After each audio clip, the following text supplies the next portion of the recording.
আসসালামু আলাইকুম। হালাল খবরবাসী, এখানে আমাদের অনেক জনকর্মী বইনারানো শেয়ার হয়েছে। এখানে মানে হিন্দু মুসলিম সবাই আছে। হিন্দু মুসলিম সবাই আছে। এখানে যে মাঝখানে মাটি নাই, এনে কবরের উপর কবর, কবরের উপর কবর, তার উপরে কবর। নামাজ পড়ে আমার বয়স যখন 7 বছর তখন থেকে কেউ যদি কাপড় খুলে শুকা দিত, ওটা নিয়ে গেতাম গা, নিয়ে দেখতাম যে অনেক মহিলারা নামাজ পড়তেছে, পিছনে যেয়ে দাঁড়াইতাম। ওরা যেমনি যেমনি করতো আমি আমার কেউ শিখা নেই নামাজ কালাম। আমি এখন এই আপার সাথে এমন একটা কবরস্থানে আসছি, যে কবরস্থানে আসলে যাদেরকে সমাধিস্থ করা হয়, যেটা হচ্ছে যাদের দায় ভার কেউ নিতে চায় না। আপা, বিষয়টা কি ঠিক?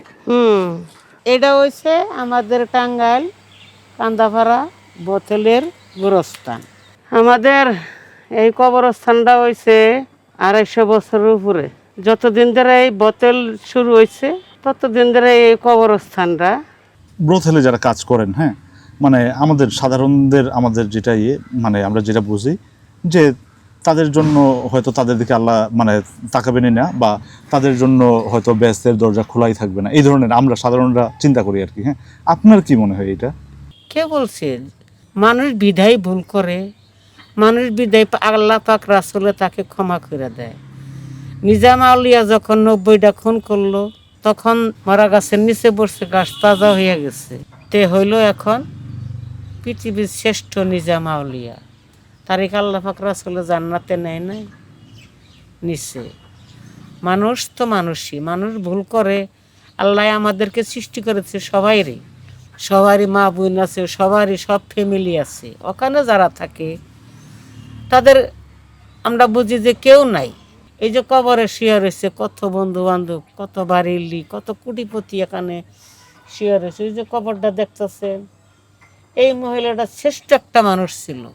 সকালবেলা ঘুম থেকে উঠে 15 কেজির ডাগে ভাত বসাইতো, রাস্তার থেকে রিক্সা লাগবে টেনে টেনে নিয়ে এনে ভাত খাওয়াইতো।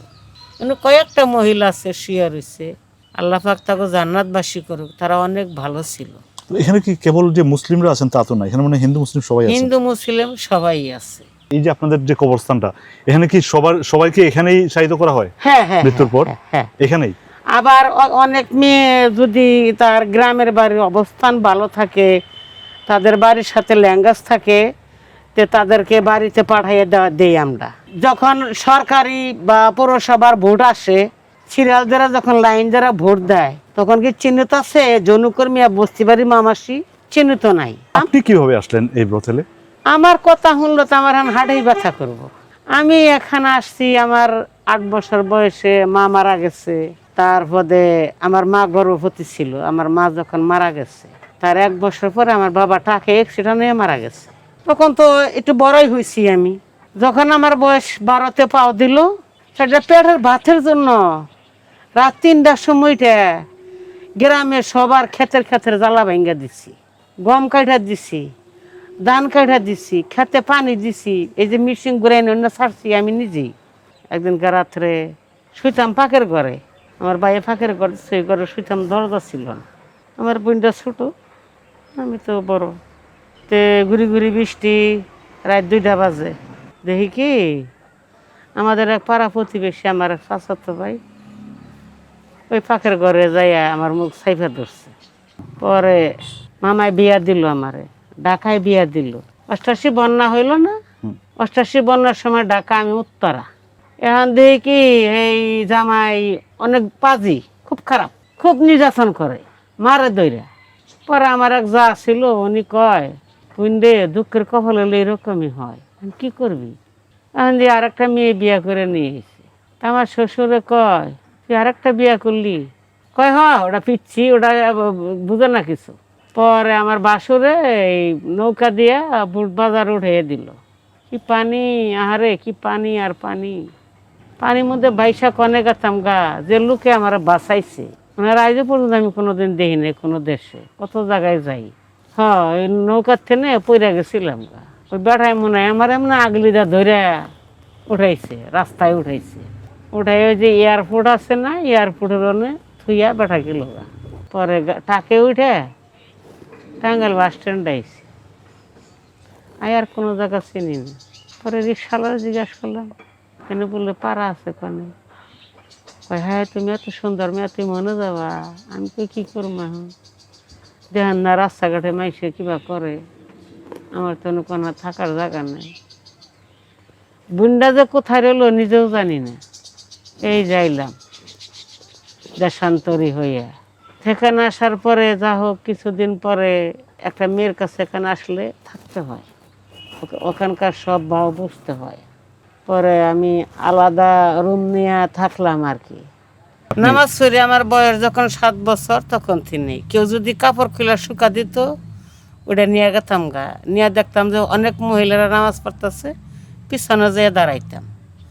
ওরা যেমনি যেমনি করতো আমি আমার কেউ শিখা নেই নামাজ কালাম। তার মানে আপনি যখন ব্রথেলে ছিলেন তখনও কি নামাজ কন্টিনিউ হ্যাঁ, করতেন? আমি 5 ওয়াক্ত নামাজ পড়ছি, 1 মাস রোজা রাখছি। আমার ওই যে ঘরে ক্লায়েন্ট থাকতো, কাস্টমার থাকতো, ওনারা আমি অ্যালাউ করতাম না। সারাদিন পরে যখন ইফতার করতাম তখন দরজা বন্ধ করে আমি নামাজের দান্দাই থাকতাম। আমার খাওয়ান, বাসা ভাড়া, রুম ভাড়া আল্লাহ দিত। তো আপনাদের এই যে ব্রথ হলের যারা আছেন, শুধু আপনি না, যারা এখনো আছেন যারা, হ্যাঁ, এই আপনাদের যে আয়ের টাকাটা, হ্যাঁ, এটা কি মসজিদ মন্দিরেও যায়?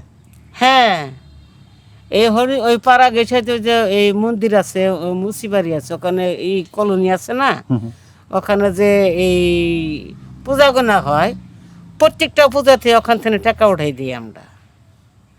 টাকা উঠাই দিই, তারপর যেমন ওখানে বাহিরে যদি কোনো মেয়ে বিয়ে শাদী না দিতে পারে বা কোনো ছেলে পরীক্ষা দেব, তা টাকার জন্য পরীক্ষা দিতে পারতেছে না, তাদের বাবা মারা যায় ওখানে ভিক্ষা করতে, আমরা টাকা উঠিয়ে দিয়ে দিই। আবার কেউ কেউ আছে যে একটা হাদিয়াই কিনে দিয়ে দেয়।